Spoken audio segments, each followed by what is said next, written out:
Bismillahirrahmanirrahim. Assalamualaikum warahmatullahi wabarakatuh. Alhamdulillahirabbil alamin. Wassalatu ala nabiyil karim wa nahnu ala dzalika minasyahidin wasyakirin walhamdulillahirabbil alamin. Amma ba'du. Alhamdulillah teman-teman Agopos, insyaallah kali ini kita akan mempelajari suatu bab dalam ilmu fikih yang tidak bisa diremehkan, yang tidak bisa dianggap kecil. Karena bab ini itu sangat berhubungan krusial dengan kehidupan umat Islam, khususnya perempuan. Apa itu? Yaitu yang dikenal dengan bab haid dan nifas. Insyaallah kita akan mempelajari bab haid dan nifas secara ringkas, secara jelas, secara langsung ke dalam materinya tanpa memperpanjang materi yang tidak penting.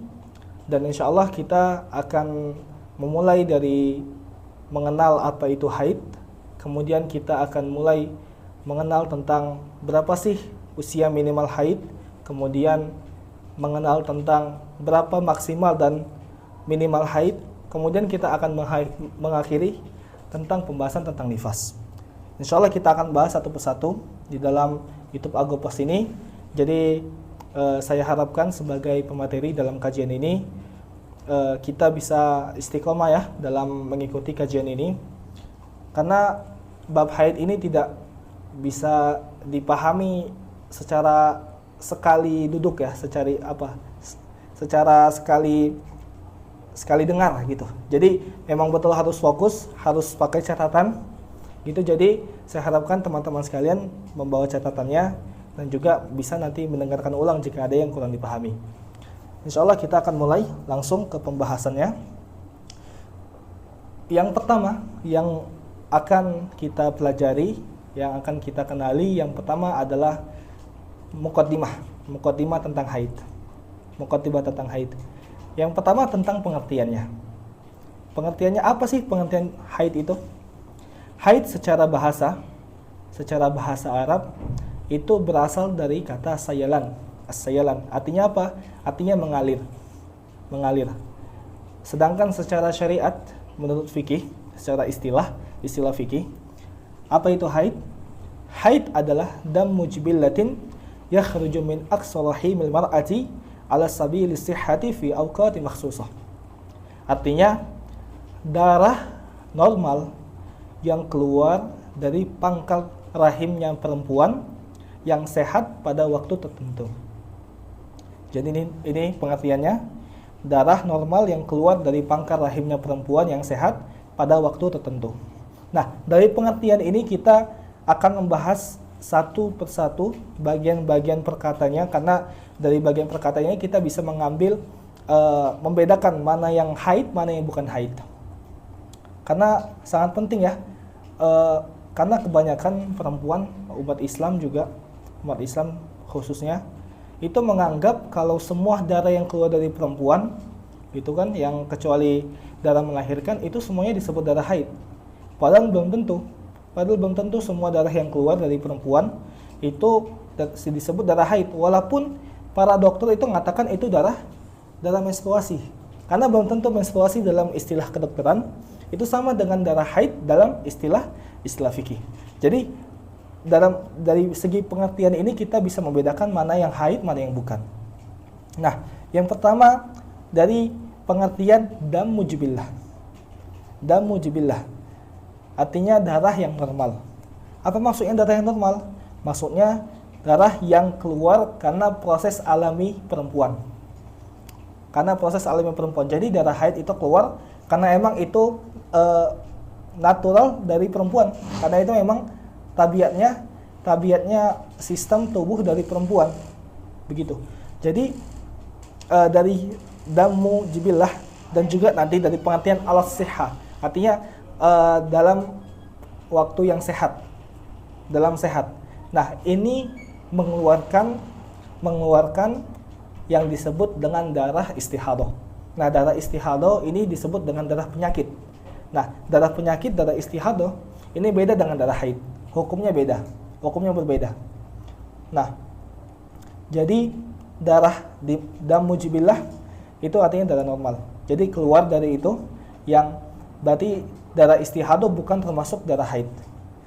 Makanya tadi saya bilang kalau nggak semua darah yang keluar dari perempuan itu disebut darah haid.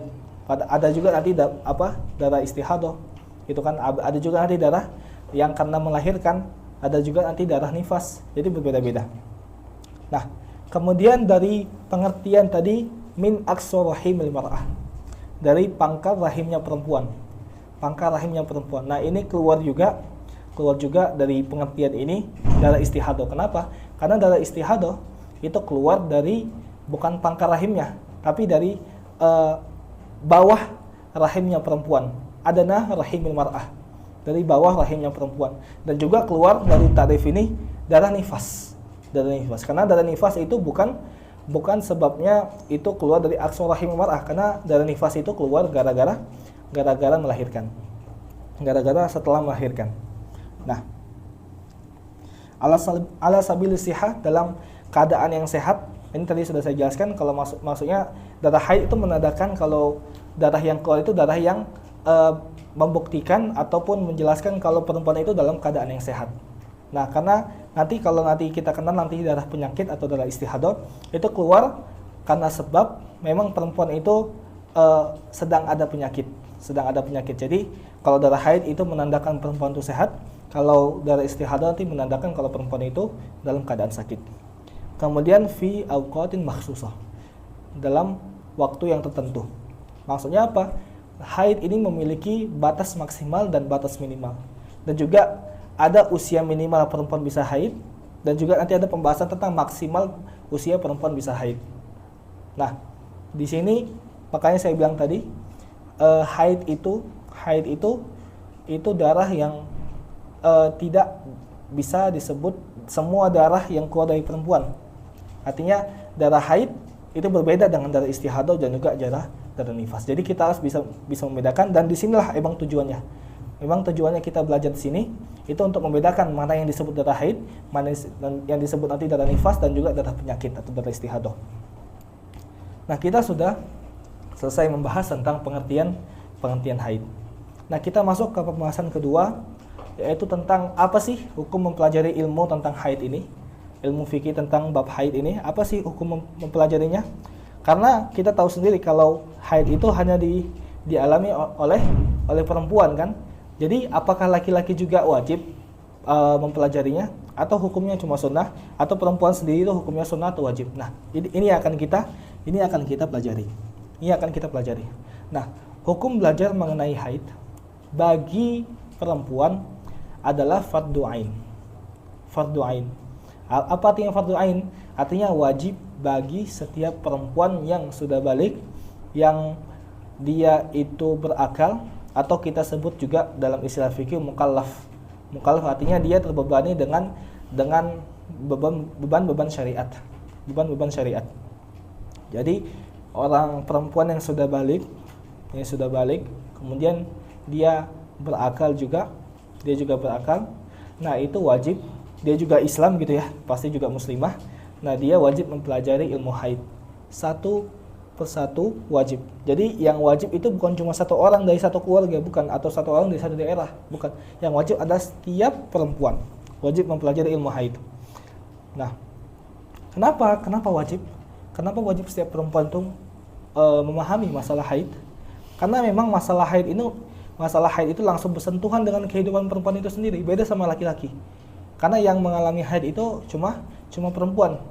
Jadi hanya perempuan yang dia itu wajib bagi setiap dari mereka mempelajari ilmu haid ini. Karena nanti ini sangat krusial, sangat penting. Karena ini berkaitan langsung dengan sah atau tidaknya ibadah. Sah atau tidaknya ibadah seperti ibadah sholat, kemudian puasa, dan juga nanti juga berhubungan dengan adab berhubungan antara suami dan istri. Nah, ini berhubungan semua tentang haid ini. Jadi kalau misalnya perempuan itu tidak paham, maka ibadah yang sudah disebutkan tadi, maka itu bermasalah. Maka dari situ kita pahami kalau perempuan ini wajib ikuti majelis tentang haid.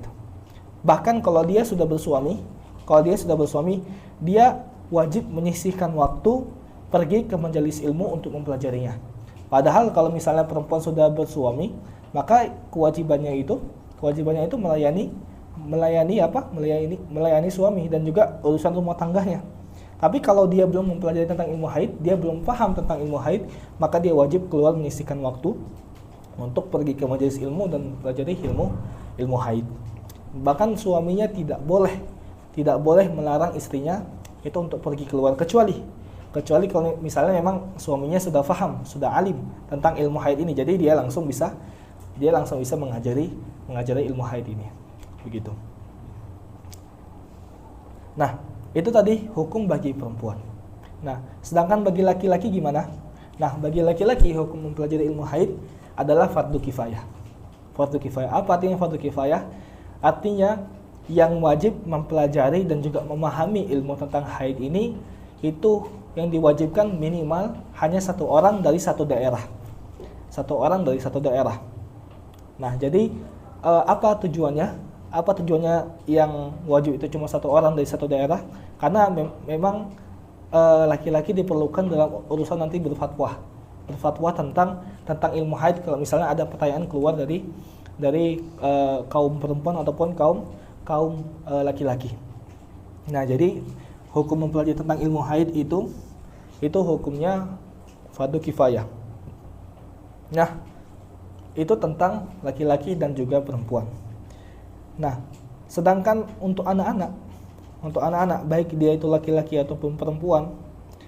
Nah, kalau tentang ilmu haid ini tentu yang dimaksudkan itu perempuan gitu kan, perempuan.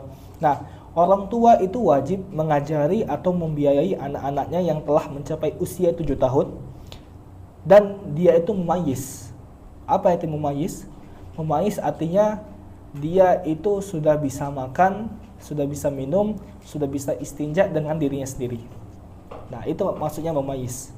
Dia sudah, kalau bahasa kita sudah faham baik yang buruk gitu kan. Tapi maksud yang lebih detailnya itu adalah arti mumayyiz ini anak-anak yang sudah bisa makan, sudah bisa minum dan juga istinja dengan dirinya sendiri. Nah, anak-anak yang seperti ini yang sudah mencapai 7 tahun dan dia juga mumayyiz, itu wajib dikirim oleh orang tuanya untuk belajar tentang ilmu-ilmu agama yang dasar seperti hukum salat, hukum puasa, hukum bersuci, dan khususnya untuk haid ini dan yang lainnya juga.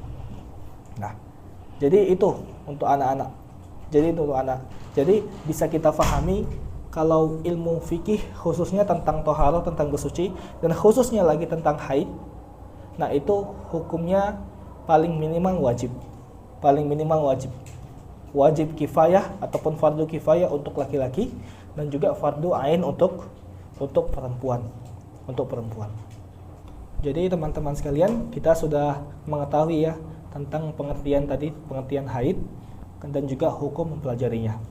Jadi inilah mukaddimah awal, pembukaan awal tentang bab haid ini, dan insyaallah di kedepannya di bagian yang selanjutnya kita akan membahas tentang usia minimal dan juga usia maksimal, dan juga membahas tentang apa saja yang berhubungan tentang haid ini.